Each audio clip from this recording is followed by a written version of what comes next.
Alright guys, today we're gonna do a little quick rundown on wiring issues. So I just want to show you what's kind of going on. I got a bunch of wires up here. Let's see if I can get up there to show you. Now I'm not pressing nothing, my other hand's holding my phone. But if I move certain wires, you can hear a relay up here fire off.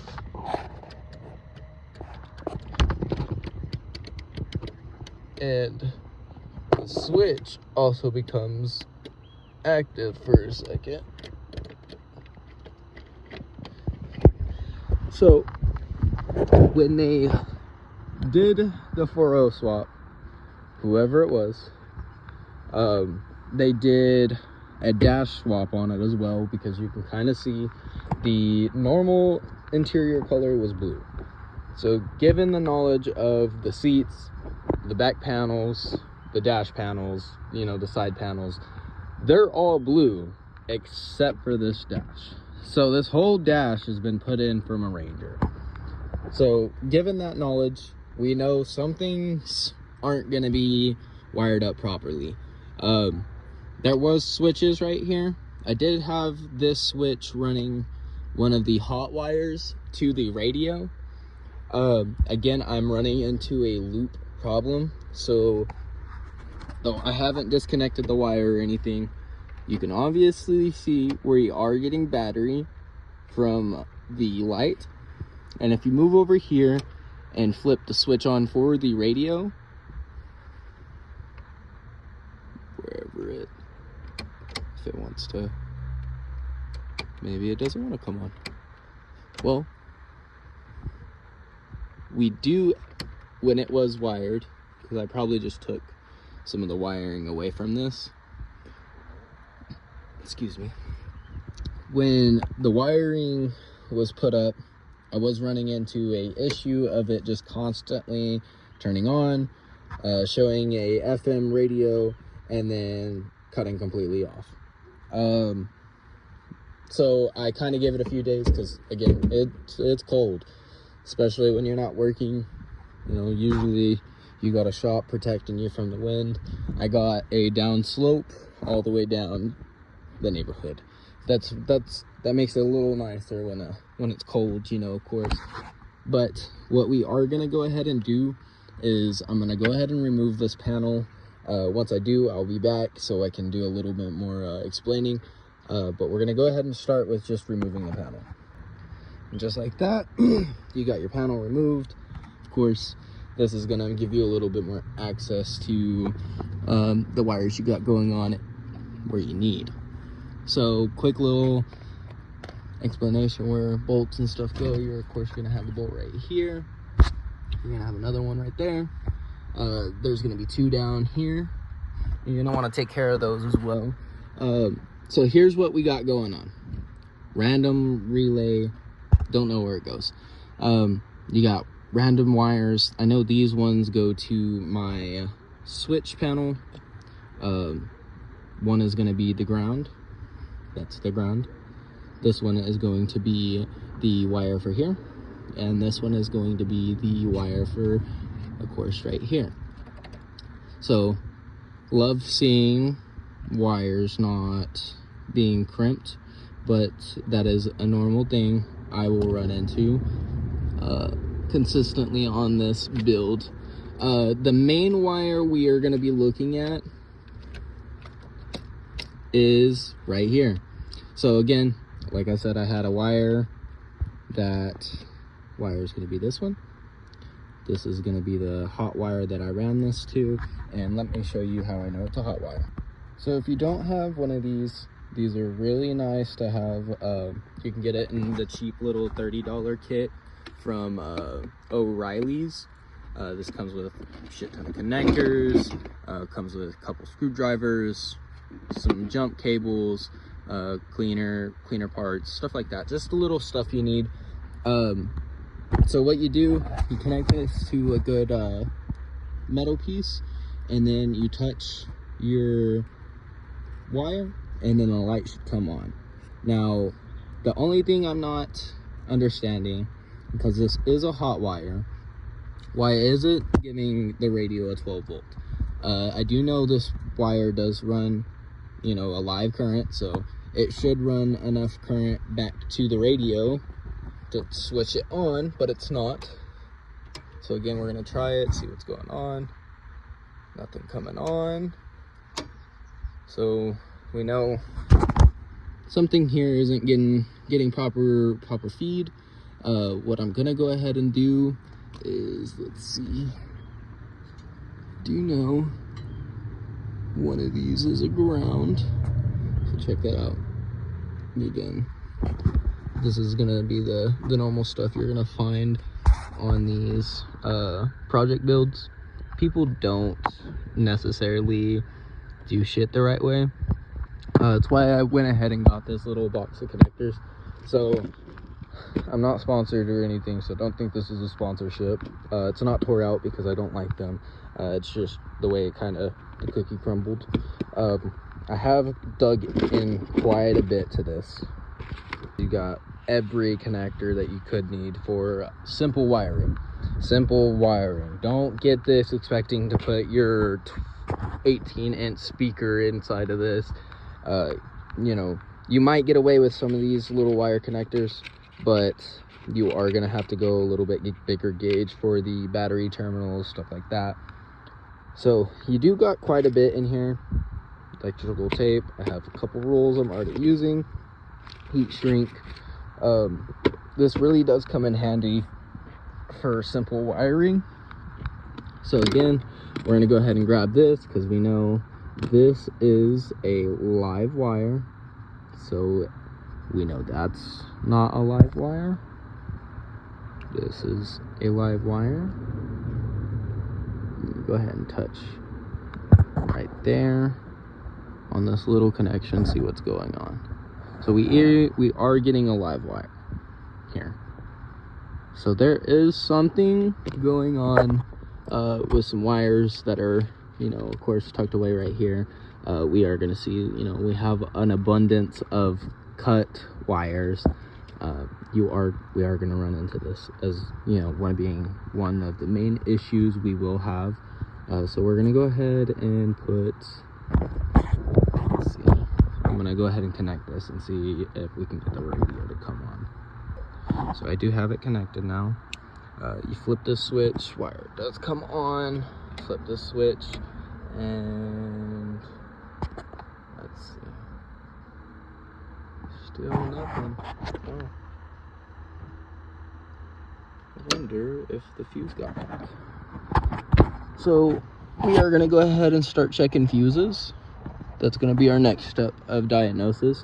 I do know the radio was coming on right before it came out here to check if it was still doing the same thing. We're gonna go ahead and check the fuses. So I do have, fortunately, I did buy another fancy little kit from O'Reilly's. Basically, my fuse box is exposed and it's right here. So we're gonna get up on this. I'm gonna show you exactly what a good fuse is and what a bad does. So this is gonna be, it's a fight.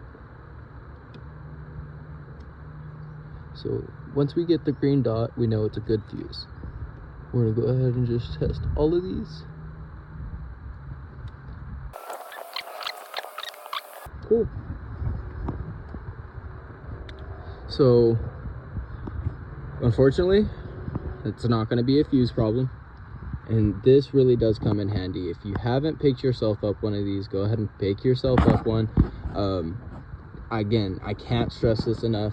Sometimes you do have to go get the right stuff. You can just pull a fuse and check it and, you know, hold it up to a light, see if it's going to be clear on the inside or not. A lot of old school people tell you don't need the little fancy fuse puller or tester, but this is a fuse puller and tester. And again, I got it in a kit full of fuses.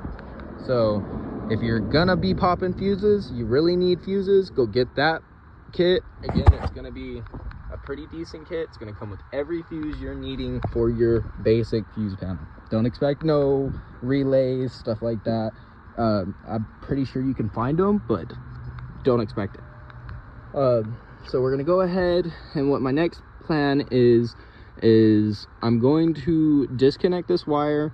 I think what I'm gonna do is try running this wire to the battery.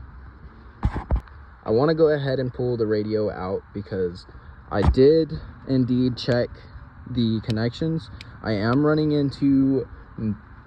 run into, so on the back of here, you're gonna see some screw plates. One of my plates was a little loose for the middle indicator. Unfortunately, that was still not the problem, because when I flick the switch up and I go ahead and flip my other switch on, which should tell everything, hey, let's get it going, it's still not wanting to power on at all. So again, that's, oh, it did come on. Oh, so I'm wondering, okay, it isn't a wire issue back there. I was wondering if maybe, so yeah, I'm not running into it being loose wires, because again, we are getting the same issue. I'm getting a loop process on my radio.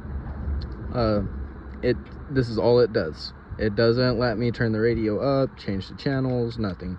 When it does come on, it's just this. So in this video, I wanted to go ahead and wire the wires a little bit different. Again, you'll see the other switch is on. It's not wanting to come on. So I'm going to go ahead and run the wire that is connected here. This is my hot wire to my 12 volts. Before anybody says, well, you don't have the radio wired up properly. It has a little diagram here. I know radios like the back of my hand. I know chopping the back of here is not the way to go. Always buy your connectors. I can't control what people do in the past though. When I got it, there was no connector, no nothing. There's one similar Bronco out in my local junkyard, but I don't feel like going and getting the wires because it isn't the right wiring. And the only thing I can really wire up that way is the radio by doing that, and it's the factory one. So with that being said, we're going to go ahead and take a look here. You're going to see a colorful little color sheet. I forget what it's called. It's going to tell me my red is my accessory 12 volt. My battery is going to be yellow. And then accessory ground, remote ground turn on. And then of course the power to antenna. So with that being said, all right, so here's what we got so far. Went ahead and disconnected the wire. We're gonna go ahead and pull the wire down and get it ready for us to pull over here. And of course I zip tie everything to make everything look a little nicer, and I rip it back down. It's usually how these things go with project builds. Let me find a little spot for you to get comfortable and not feel like you're just throwing around. Nobody likes throwing around content, and I know this. So I do have this wire running to the inside of the engine bay. Is it going to be long enough? Probably not. Probably not. Just being non-pessimistic here, most of my stuff is going to be second-hand wiring on this. And you'll see what I mean in a minute. So for my little connections, I believe that you don't need to stuff a full amount of wire inside of them to have good wiring connections. I'm going to get those ready for me to pull out of the crate.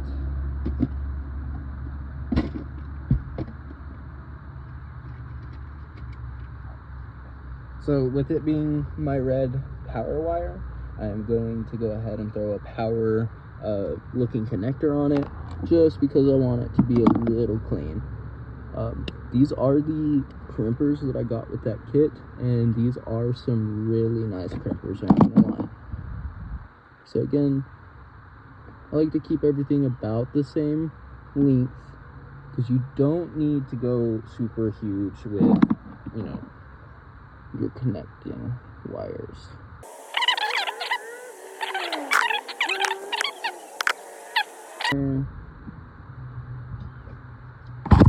So that wire is now connected. So now we're gonna run over here into the engine bay, and we're gonna pull this wire and see how much we actually got here. So this is what we are working with. It isn't a lot, but it's not much. I'm not gonna sit here and I'm definitely not gonna complain about it. That's what I'm not gonna do. Oh, where did you go? Again, we have random stuff just going everywhere on here. Let's see if I can get that.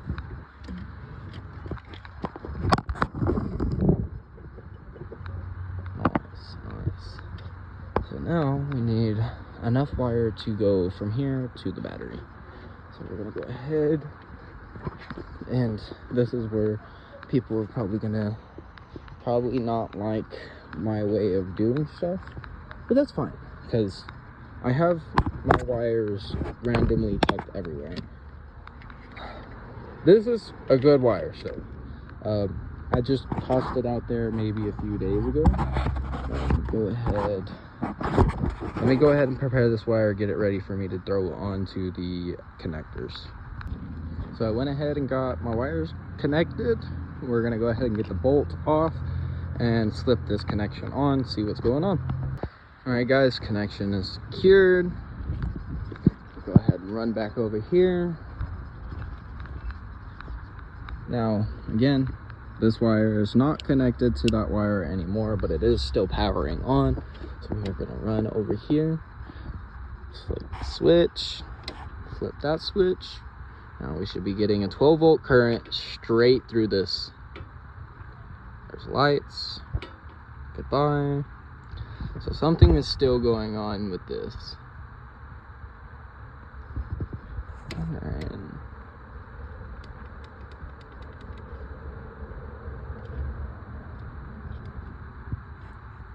Now that wire isn't getting hot or anything. Where's that one? So we're gonna go ahead and chop back into these wires. All right guys, so indeed find the problem. So again, this is where I tell you this little toolkit really comes in handy. Let me widen up the camera. This comes in handy, man. Handyman. So you got little crimps, connects. So again, I took all my wires, I untaped them all. Don't fucking do what you seen there. If you're gonna make your wires nice, use zip ties. If you don't have zip ties, fucking wait. That was a lot of tape wasted,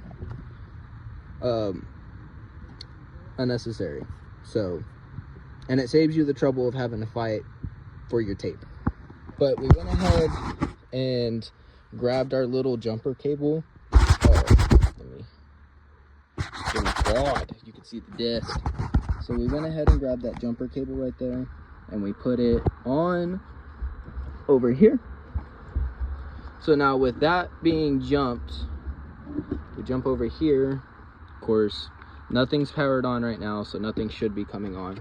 But if we go ahead and flick the switch up, again, no power should be going across, nothing should be coming on. But if you go ahead and flick the switch up, what you'll notice is, look at that. Looky there, boys. And now we are getting radio. So, again, this little wire really comes in handy. Switch panel really also comes in handy. What you will notice, if you do have a switch panel and you do have a bad ground, I don't know if this is for every time it is, but I did notice something. So I'm gonna go ahead and disconnect my little jumper.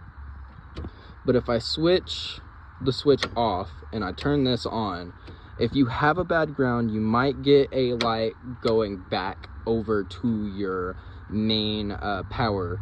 So this is your main power. This feeds the rest of your switches. Nothing else should come on or off without this switch being on. You can see if I turn my light bar on, nothing.